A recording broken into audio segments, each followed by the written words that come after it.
الرحمن الرحيم اقرأ باسم ربك الذي خلق خلق الإنسان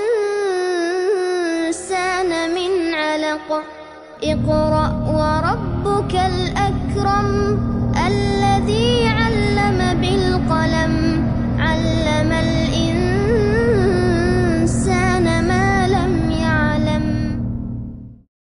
അസ്സലാമു അലൈക്കും വറഹ്മത്തുള്ളാഹി തആല വബറകാതുഹു. സമ്പൂർണ്ണ ജീവിത പദ്ധതിയായ പരിശുദ്ധ ഖുർആൻ്റെ അൽ ഫുർഖാൻ 4-ാമത്തെ എപ്പിസോഡിലേക്ക് കടക്കുകയാണ്. എല്ലാ മാന്യ പ്രേക്ഷകർക്കും സ്വാഗതം.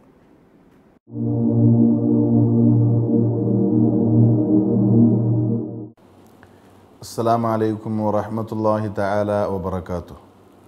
അൽഹംദുലില്ലാഹി റബ്ബിൽ ആലമീൻ വസ്സലാത്തു വസ്സലാമു അലാ അഷ്റഫിൽ മുർസലീൻ സയ്യിദിനാ വ മൗലാനാ മുഹമ്മദിൻ വ ആലിഹി വ അസ്ഹാബിഹി അജ്മഈൻ. അഊദു ബില്ലാഹി മിനശ് ശൈത്വാനിർ റജീം. ബിസ്മില്ലാഹിർ റഹ്മാനിർ റഹീം.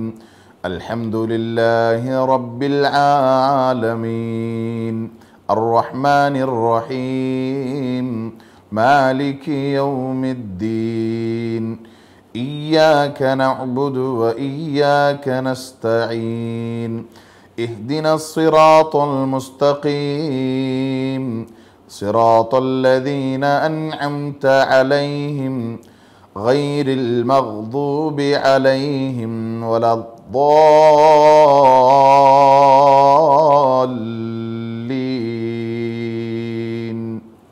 ആമീൻ.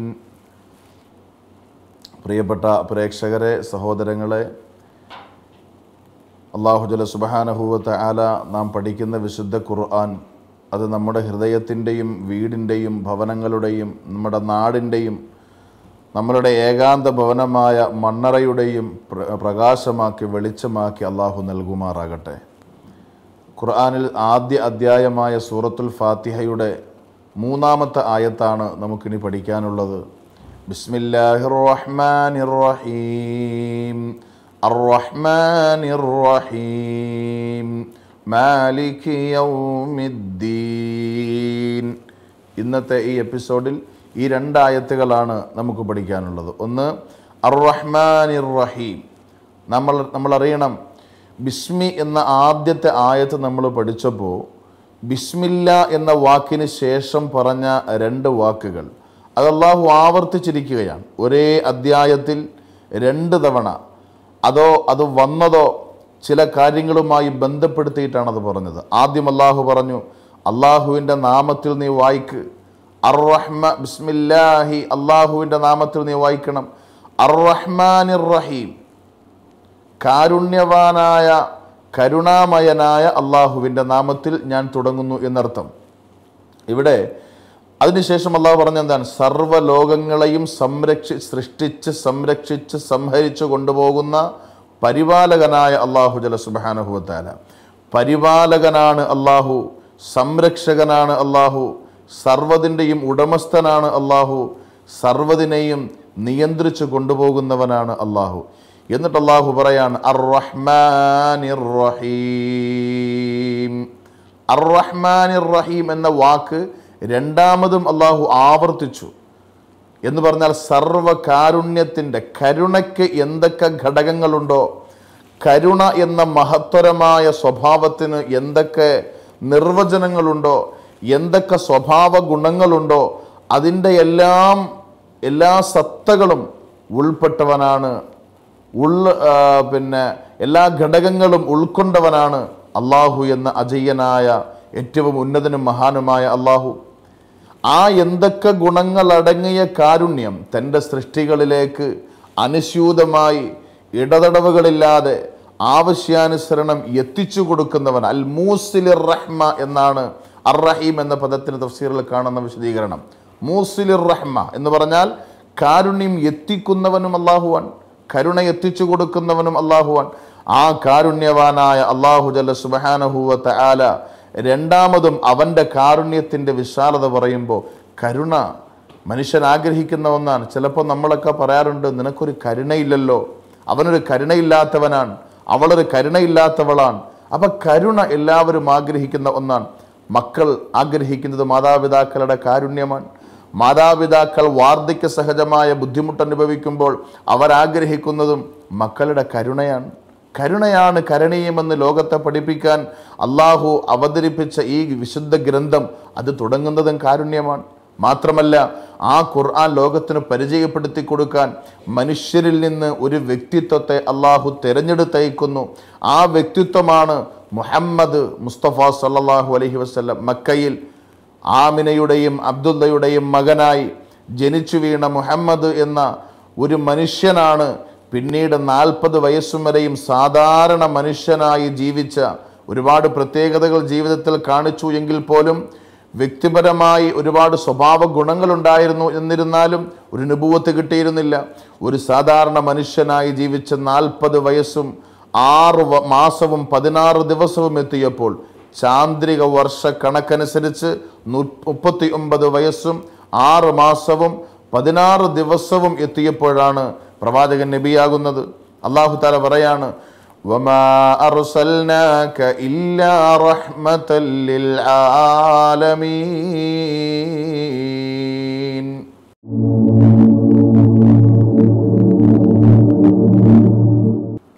സർവ്വലോകങ്ങൾക്കും കാരുണ്യമായിട്ടാണ് നബിയെ അങ്ങയെ നാം നിയോഗിച്ചത്. ഇതെല്ലാം ഒന്ന് ചേർത്ത് വായിക്കേണ്ട പ്രിയപ്പെട്ടവരെ.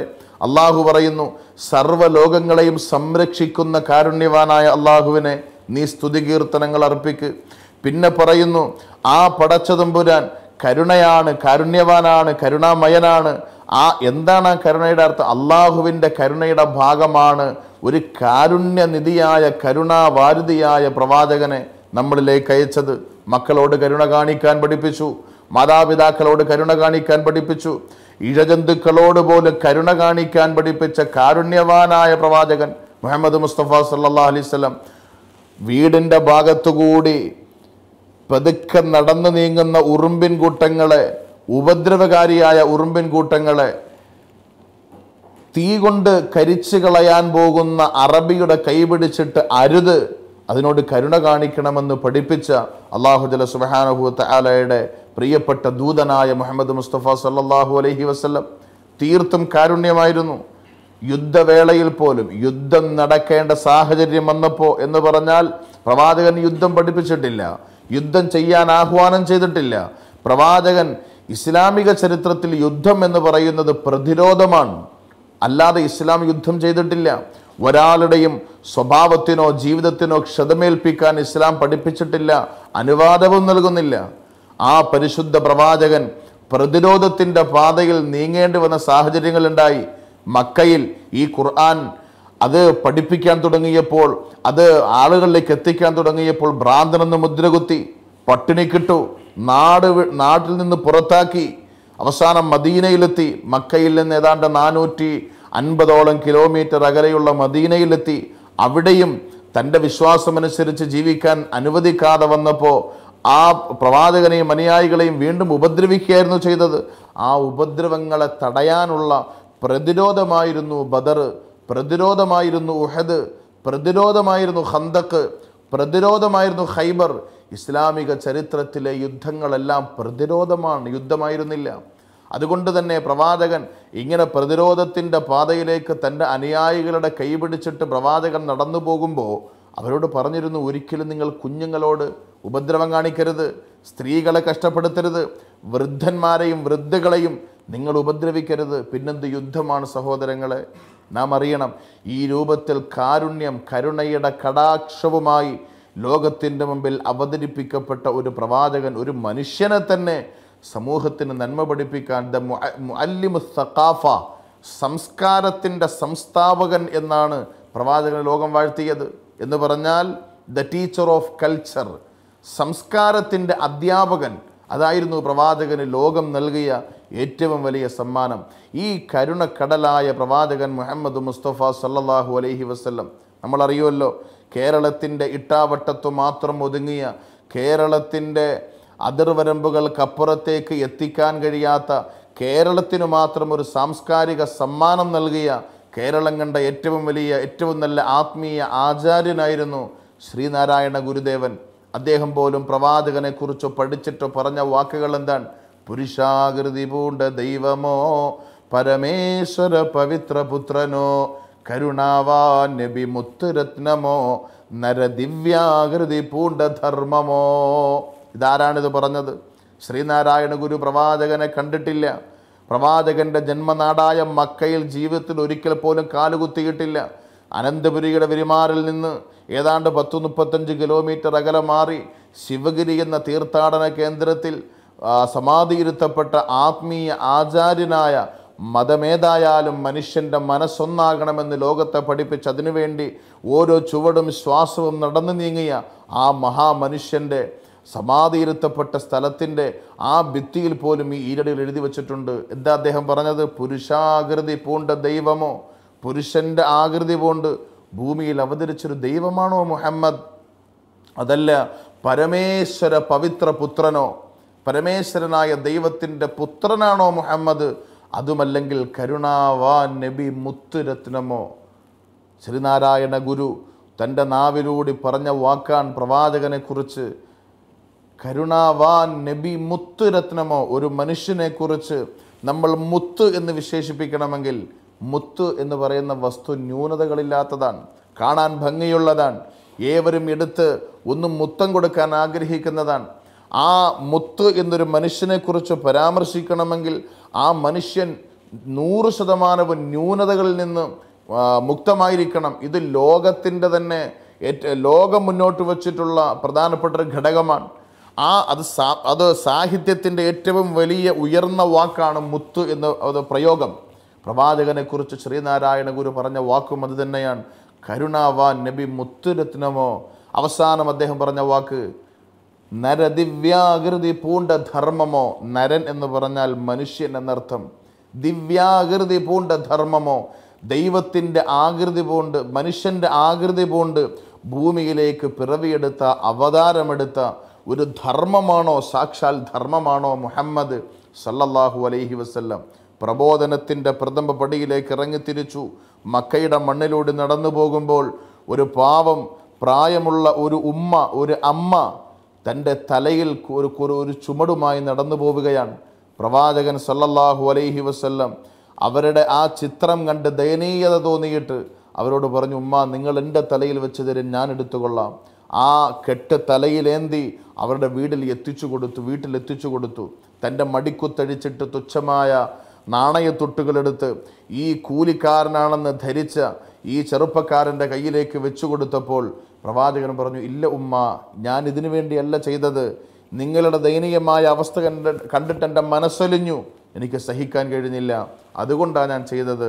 അതുകൊണ്ട് നിങ്ങളുടെ പ്രാർത്ഥന മാത്രം മതി എന്ന് പറഞ്ഞ് തിരിച്ചു പോകാൻ പോകുമ്പോൾ ആ പ്രായമുള്ള സ്ത്രീ, ആ ഉമ്മ, ഈ ചെറുപ്പക്കാരൻ ആരെന്നറിയാതെ ഒരു ഉപദേശം കൊടുത്തു. മോനെ, നീ നല്ലവനാണ്, നീ നാട്ടുകാർക്ക് വിരുദ്ധമാണ്.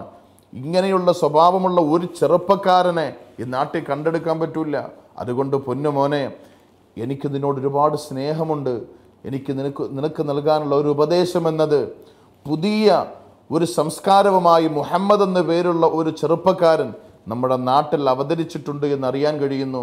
അവൻ കള്ളനാണ്, അതുകൊണ്ട് അവനെ സൂക്ഷിക്കണം, അവൻ്റെ വലയിൽ പെട്ടുപോകരുത്, പെട്ടാൽ നീയും നശിച്ചു പോകും എന്ന് പ്രവാചകനോട് ഈ ഉമ്മ ആളറിയാതെ പറയുമ്പോൾ പ്രവാചകൻ ഒരു ചെറു പുഞ്ചിരിയോടെ ആ ഉമ്മയോട് പറഞ്ഞു, ഉമ്മ, നിങ്ങളിപ്പോൾ പറഞ്ഞ ആ മുഹമ്മദ് അതാണ് ഞാൻ, ആ മുഹമ്മദാണ് ഞാൻ. നിങ്ങൾ കേട്ടതുപോലെ അല്ല ഞാൻ. എൻ്റെ ദൗത്യം ഇതാണ്. എന്നെ എൻ്റെ റബ്ബ് അയച്ചത്, എൻ്റെ രക്ഷിതാവ് അയച്ചത് ലോകത്തോടും നിങ്ങളെപ്പോലെയുള്ള മനുഷ്യരോടും കരുണ കാണിക്കാനാണ്. അതാണ് എൻ്റെ ബാധ്യത, ഞാൻ അതാണ് ചെയ്തത് എന്ന് പറഞ്ഞപ്പോൾ, മോനെ അബദ്ധം പറ്റിപ്പോയി, നീയാണെങ്കിൽ ആ മനുഷ്യൻ നീയാണെങ്കിൽ നീ കൊണ്ടുവന്ന സംസ്കാരം ഞാൻ ഏറ്റെടുത്തിരിക്കുന്നുവെന്ന് പറഞ്ഞ് ആ പ്രിയപ്പെട്ട മാതാവ് പ്രവാചകൻ്റെ കൈ പിടിച്ച ആ നിമിഷം അഷ്ഹദു അല്ലാ ഇലാഹ ഇല്ലല്ലാഹ് വ അഷ്ഹദു അന്ന മുഹമ്മദർ റസൂലുള്ളാഹ് എന്ന സത്യവാചകം ചൊല്ലി ഇസ്ലാമിലേക്ക് കടന്നു വന്ന കാഴ്ചയാണ് ചരിത്രം കണ്ടത്. ഇതൊരു ഉദാഹരണം മാത്രമാണ്, എത്രയോ സംഭവങ്ങൾ. അപ്പോൾ പ്രവാചകനെ, കരുണക്കടലായ നബിയെ ഈ ലോകത്തിന് പ്രവാചകനായി അള്ളാഹു നിയോഗിച്ചത് തന്നെ അള്ളാഹുവിൻ്റെ കാരുണ്യത്തിൻ്റെ കോടാനുകോടി ഇതിലൊരംശം മാത്രമാണ്. അള്ളാഹു പറയുന്നു, അതുകൊണ്ടാണ് അർ റഹ്മാനിർ റഹീം, വല്ലാത്ത കരുണയാണ് അള്ളാഹുവിന് നിങ്ങളോടുള്ള കരുണയുടെ അംശം, ഒരംശം പോലും നിങ്ങളുടെ മനസ്സിലില്ല, ആരോടുമില്ല എന്ന് അള്ളാഹു പറയുമ്പോൾ അള്ളാഹുവിൻ്റെ കരുണയുടെ വിശാലത എന്താണ്? ആ കാരുണ്യവാനായ അള്ളാഹുവിനെ നീ സ്തുതിക്കണം.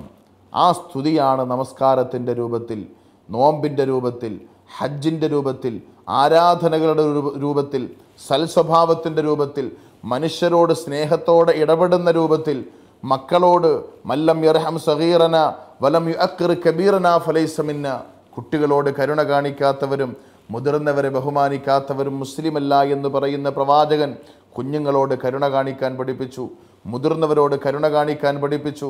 ഇങ്ങനെ കാരുണ്യത്തിൻ്റെ നിഖില മേഖലകളെ പരാമർശിച്ച് പഠിപ്പിച്ച് കാണിച്ച് തന്ന ഒരു പ്രവാചകനെ നമ്മിലേക്ക് അയച്ച അല്ലാഹു തആല, അവനല്ലാതെ പിന്നെ ആരാണ് കരുണ? ആ കാരുണ്യവാന് നിങ്ങൾ സ്തുതികീർത്തനങ്ങൾ അർപ്പിക്കണം എന്ന് പറഞ്ഞിട്ട് അള്ളാഹു മൂന്നാമത്തെ ആയത്തിലേക്ക് കടക്കുന്നു. മാലിക് യൗമിദ്ദീൻ, മാലിക് യൗമിദ്ദീൻ, സത്യവും അസത്യവും വേർതിരിച്ച് നന്മയുടെയും തിന്മയുടെയും പ്രതിഫലം നൽകുന്ന ഒരു ദിവസം, അതാണ് മഹ്ശറ. ആ ദിവസത്തിൻ്റെ ഉടമസ്ഥൻ അള്ളാഹുവാണ്. അന്നാർക്കും അധികാരമില്ല, അന്നാർക്കും സ്വേച്ഛാധിപത്യമില്ല. സർവ അധികാരികളും സർവ ആലംബഹീനരും സർവരും ഒരേപോലെ നിൽക്കുന്ന, ഒരേ അവസ്ഥയിൽ നിൽക്കുന്ന വളരെ ദയനീയമായ ചിത്രമാണ് മഹ്ശറയിലുള്ളത്. ആ മഹ്ശറയുടെ ഉടമസ്ഥൻ അള്ളാഹു മാത്രമാണ്. അള്ളാഹു പറയുന്നു, മാലിക് യൗമിദ്ദീൻ, ആ ദിവസത്തിൻ്റെ ഉടമസ്ഥനാണ് നിന്റെ പടച്ചതമ്പുരാൻ. ആദ്യം അള്ളാഹിനെ പരിചയപ്പെടുത്തുകയാണ്. ആരാണ് നിന്റെ റബ്ബ്? അവൻ സർവ്വലോകങ്ങളെയും പരിപാലിക്കുന്നവനാണ്, അവൻ കാരുണ്യവാനാണ്, അവൻ കരുണാമയനാണ്, അവനാണ് നിങ്ങളെ കാരുണ്യത്തിൻ്റെ ദൂതനെ അയച്ചത്. എന്നിട്ട് അള്ളാഹു പറയാണ്, മാലിക് യൗമിദ്ദീൻ, നിങ്ങൾ കണ്ടുമുട്ടാനിരിക്കുന്ന ഭയാനകരമായ ആ ഒരു ദിവസം. കാരണം ദുനിയാവിൽ അള്ളാഹു നീതി നടപ്പിലാക്കിയിട്ടില്ല, മനുഷ്യരെ ഭൂമിയിൽ അള്ളാഹു വെറുതെ വിട്ടിരിക്കുകയാണ്. അള്ളാഹു പറയുന്നു, ഹൽ അതാ അലൽ ഇൻസാനി ഹീനും മിനദ്ദഹർ ലം യകുൻ ശൈഅൻ മദ്കൂറാ ഇന്നാ ഖലഖ്നസ് സബീല ഇമ്മാ ശാകിറൻ വ ഇമ്മാ കഫൂറാ ഇന്നാ ഹദൈനാഹുസ് സബീല ഇമ്മാ ശാകിറൻ വ ഇമ്മാ കഫൂറാ ഇന്നാ ഖലഖ്നൽ ഇൻസാന മിൻ നുത്ഫത്തിൻ അംശാജിൻ നബ്തലീഹി ഫജഅൽനാഹു സമീഅൻ ബസീറ എന്ന് പറഞ്ഞിട്ട് മനുഷ്യൻ്റെ സൃഷ്ടിപ്പിനെ കുറിച്ച് പരാമർശിച്ചിട്ട് അള്ളാഹു പറയാൻ, ഇന്നാ ഹദൈനാഹു സബീല, മനുഷ്യന് നാം മാർഗം തുറന്നു കൊടുത്തിട്ടുണ്ട്, അവന് ഇഷ്ടമുള്ളത് സ്വീകരിക്കാം. അതിൻ്റെ ഏത് സ്വീകരിച്ചു എന്ന് മനസ്സിലാക്കി അതിൻ്റെ പിന്നിൽ ഏത് സ്വീകരിച്ചു എന്നതിൻ്റെ തിക്തഫലം അനുഭവിക്കാൻ അവന് അതിൻ്റെ പ്രതിഫലമാണെങ്കിൽ പ്രതിഫലം, ശിക്ഷയാണെങ്കിൽ ശിക്ഷ, അത് കൊടുക്കുന്നതിന് അള്ളാഹു നിലപാടെടുക്കുകയും വിചാരണയ്ക്ക് വിധേയരാക്കുകയും ചെയ്യുന്നൊരു ദിവസമാണ് മഹ്ശറ. ആ ദിവസത്തിൻ്റെ ഉടമസ്ഥനാണ് അള്ളാഹ്. നിങ്ങൾക്ക് രക്ഷപ്പെടാനാവില്ല, അവിടെ നന്മയുടെ പ്രതീകങ്ങളായി മാറണം എന്ന് ഉദ്ബോധിപ്പിക്കുന്ന ഏറ്റവും ആഴമുള്ള സന്ദേശം നമുക്ക് നൽകിയ വിശുദ്ധ ഖുർആൻ്റെ ഉടമസ്ഥനായ അള്ളാഹ് മനസ്സിലാക്കുക, ജീവിതത്തിൽ പകർത്തുക. രണ്ടായത്തുകളാണ് നമ്മൾ ഇന്ന് പഠിച്ചത്, അർ റഹ്മാനിർ റഹീം, മാലിക് യൗമിദ്ദീൻ. രണ്ടിൻ്റെയും എൻ്റെ അറിവിൻ്റെ പരിമിതികൾക്കുള്ളിൽ നിന്നുള്ള വിശദീകരണം നൽകിയിട്ടുണ്ട്. ജീവിതത്തിൽ പകർത്തുക. അല്ലാഹു തആല അതിൻ്റെ പ്രകാശം ഉൾക്കൊണ്ട് ജീവിക്കാൻ നമുക്ക് തൗഫീഖ് തരട്ടെ. വആഖിറു ദഅ്വാന അനിൽ ഹംദുലില്ലാഹി റബ്ബിൽ ആലമീൻ.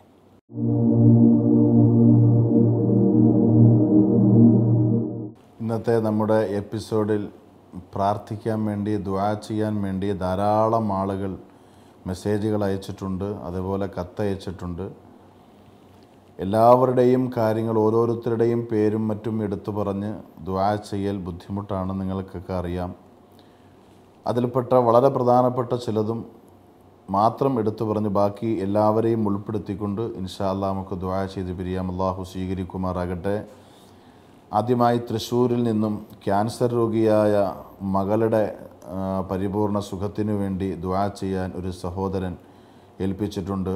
അർഹമുർ റഹീമായ അല്ലാഹുവേ, കാരുണ്യവാനായ പടച്ചവനെ, ദയാലുവായ തമ്പുരാനെ, മക്കൾക്കൊരു ചെറിയ വേദന വന്നാൽ പോലും താങ്ങാനാകാത്ത മാതാപിതാക്കളുടെ സങ്കടം എത്രയോ വലുതാണ്. അല്ലാഹുവേ, ആ മകൾ വേദനിച്ചു വിഷമിക്കുമ്പോൾ അത് കണ്ട് സഹിക്കാൻ കഴിയാതെ പ്രയാസപ്പെടുന്ന ആ മാതാപിതാക്കളുടെ മനസ്സിന് നീ സമാധാനം നൽകണേ പടച്ചവനെ. എത്രയും പെട്ടെന്ന് ഏത് അസുഖങ്ങളും, അയ്യൂബ് നബി അലൈഹി സ്വലാത്തു വസ്സലാമയ്ക്ക് 8 വർഷത്തോളം കടുത്ത അസുഖം കൊടുത്തിട്ട് അത്ഭുതകരമായി ശമനം കൊടുത്ത പടച്ചവനെ, ആ സഹോദരിക്ക്, ആ പൊന്നും മകൾക്ക് എത്രയും പെട്ടെന്ന് ശിഫ കൊടുത്ത് അനുഗ്രഹിക്കണേ പടച്ചവനെ. അതേപോലെ മലപ്പുറത്തു നിന്നും ഒരു സഹോദരി സൗദിയിൽ ജോലി ചെയ്യുന്ന ഭർത്താവിൻ്റെ ജോലിയുമായി ബന്ധപ്പെട്ട പ്രശ്നങ്ങൾ മാറുന്നതിനായി ദുആ ചെയ്യാൻ ഏൽപ്പിച്ചിട്ടുണ്ട്. വല്ലാത്ത പ്രയാസത്തിലാണ്, പ്രതിസന്ധിയിലാണ്. നമുക്കറിയാം, പ്രവാസികൾ എല്ലാം വിറ്റും പെറുക്കിയും കുടുംബത്തിനും നാടിനും നാട്ടുകാർക്കും വേണ്ടി മണലാരുണ്യത്തിൽ പ്രയാസപ്പെടുന്നവരാണ്. അവരുടെ വിഷമങ്ങൾ വല്ലാത്ത ദുർഘടം പിടിച്ചതാണ്. അല്ലാഹു തആല സൗദിയിൽ ജോലി ചെയ്യുന്ന ആ സഹോദരൻ്റെ ജോലിയിലെ എല്ലാ വിഷമങ്ങളും മാറ്റി ഖൈറായ അവസ്ഥയിൽ, നല്ല അവസ്ഥയിൽ അല്ലാഹു എത്തിച്ചു കൊടുക്കുമാറാകട്ടെ. പ്രവാസികൾക്ക് മുഴുവനും, പ്രത്യേകിച്ച് ഈ പരിപാടി കാണാൻ സമയം കണ്ടെത്തി പലപ്പോഴും ഇത് കൃത്യമായി കാണുന്നുണ്ട് എന്നറിയിക്കുകയും അത് കാണാൻ സമയം കണ്ടെത്തി ശ്രമിക്കുകയും പഠിക്കുകയും ചെയ്യുന്ന ഒരുപാട് പ്രവാസികളുണ്ട്. അല്ലാഹു ജല്ല സുബ്ഹാനഹു വ തആല അവർക്കൊക്കെ ഖൈർ ചൊരിയുമാറാകട്ടെ. അതുപോലെ കൊല്ലത്ത് നിന്ന് ജോലി സ്ഥിരതയ്ക്ക് വേണ്ടി ദുആ ചെയ്യാൻ പറഞ്ഞിട്ടുണ്ട്. അല്ലാഹുവേ, ആ സഹോദരൻ്റെ ജോലി നീ സ്ഥിരമാക്കി റാഹത്തിലാക്കണേ പടച്ചവനെ. അതുപോലെ തിരൂരിൽ നിന്നും ബിസിനസ്സിൻ്റെ ഉയർച്ചയ്ക്ക് വേണ്ടി ഒരു സഹോദരൻ, അല്ലാഹു തആല ആ സഹോദരൻ്റെ ബിസിനസ്സിൽ അഭിവൃദ്ധിയും ഉയർച്ചയും നൽകുമാറാകട്ടെ. എറണാകുളത്തു നിന്നും വീടില്ലാതെ വിഷമിക്കുന്ന ഒരു സഹോദരൻ കുറേ നാളായി പ്രയാസപ്പെടുന്നു ഒരു കൊച്ചു കൂര കെട്ടാൻ. അല്ലാഹുവേ, ആ സഹോദരൻ എത്രയും പെട്ടെന്ന് ഒരു വീട് നിർമ്മിക്കാനുള്ള ഭാഗ്യം കൊടുക്കണേ പടച്ചവനെ.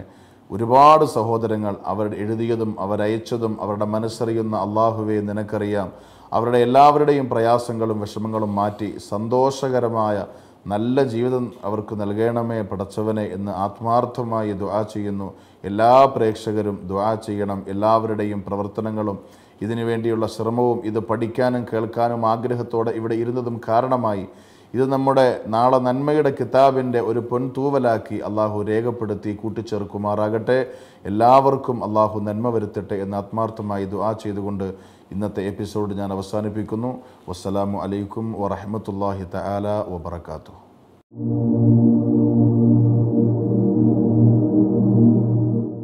ഈ പരിപാടിയെ പറ്റിയുള്ള നിങ്ങളുടെ അഭിപ്രായങ്ങളും നിർദ്ദേശങ്ങളും പ്രതികരണങ്ങളും ഞങ്ങൾക്ക് വളരെ വിലപ്പെട്ടതാണ്.